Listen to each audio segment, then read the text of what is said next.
Hello, instructors. My name's Casey Striblin, and I'm a professor here in the Department of Philosophy. And my goal today is to share a teaching tip with you that I learned at a recent conference hosted by the American Association for Sustainability in Higher Education.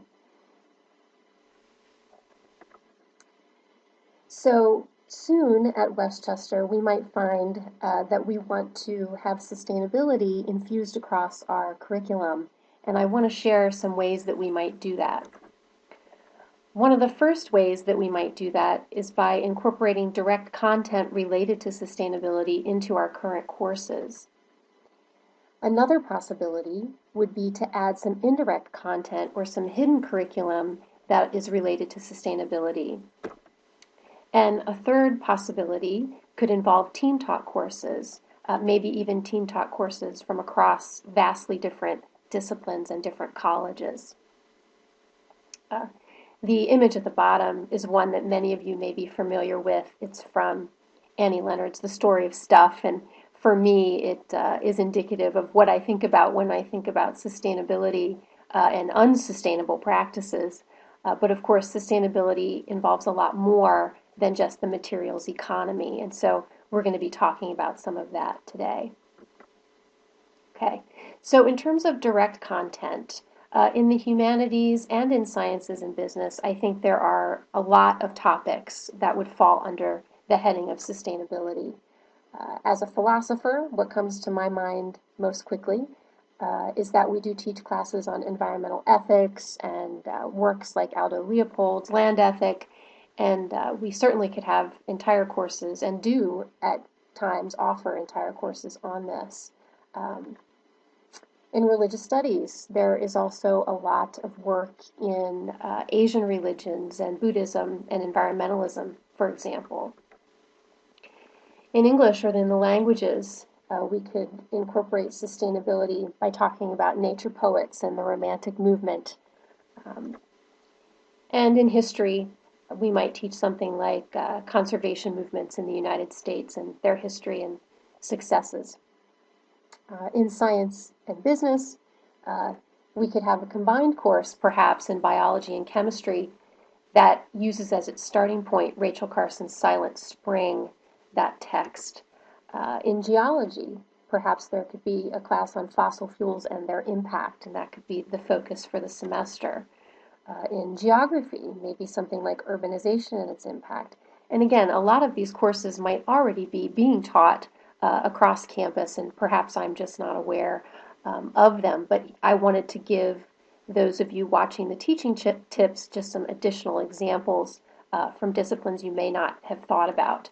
And then, of course, in business, sustainable business practices is an entire course that could be offered. So those are just some examples of direct content related to sustainability where an entire course could be focused around that theme. But of course, it wouldn't be feasible to have every one of our courses have sustainability as its primary focus. There are other important topics that we need to cover. But one way that we could make sure that the importance of sustainability carries across many courses is to incorporate it as a kind of hidden curriculum. So in the humanities, and in a philosophy and religious studies combined course, for example, we might have an assignment that incorporates sustainability themes. So, for example, we might have students compose arguments for and against meat consumption. As many of you know, meat consumption and the raising of livestock is something that is a complicating factor in sustainability circles. So that's an assignment that would count as hidden curriculum. Because as an alternative, I might have them talk about or compose arguments for and against something like capital punishment, but that doesn't have a link to sustainability, at least not an obvious one, whereas arguments for and against meat consumption certainly does. In an English class, for example, students might be asked to analyze a novel's central man versus nature conflict in terms of sustainability. In a history course, students might be asked to trace presidential championing of conservation from Teddy Roosevelt through Obama in a paper.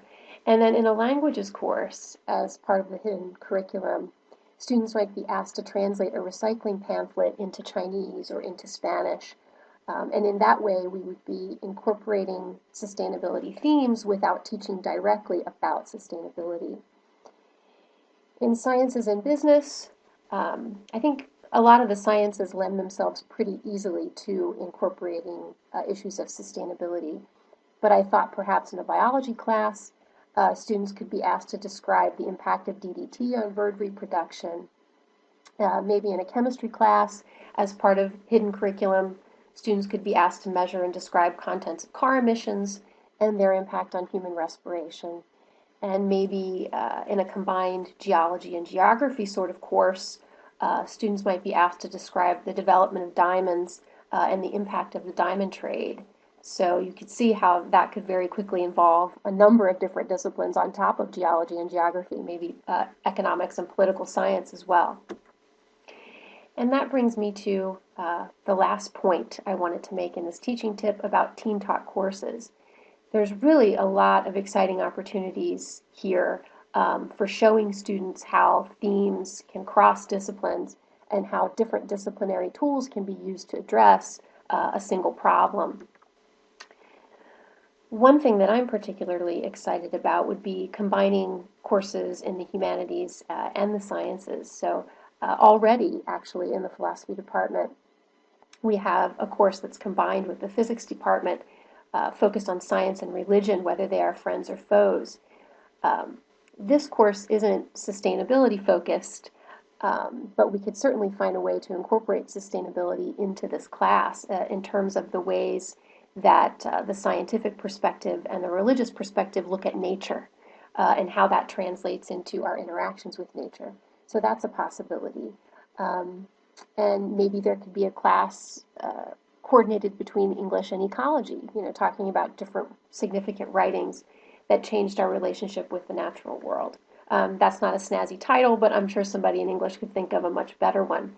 The basic idea here, though, is that we could find ways to work across disciplines and across colleges, perhaps, to team teach courses that have a sustainability focus or that incorporate sustainability as part of the hidden curriculum.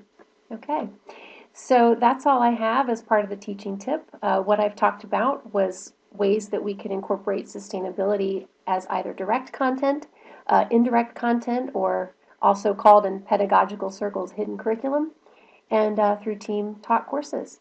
I hope this tip has given you something to think about, and we'll see where we go from here. Thanks.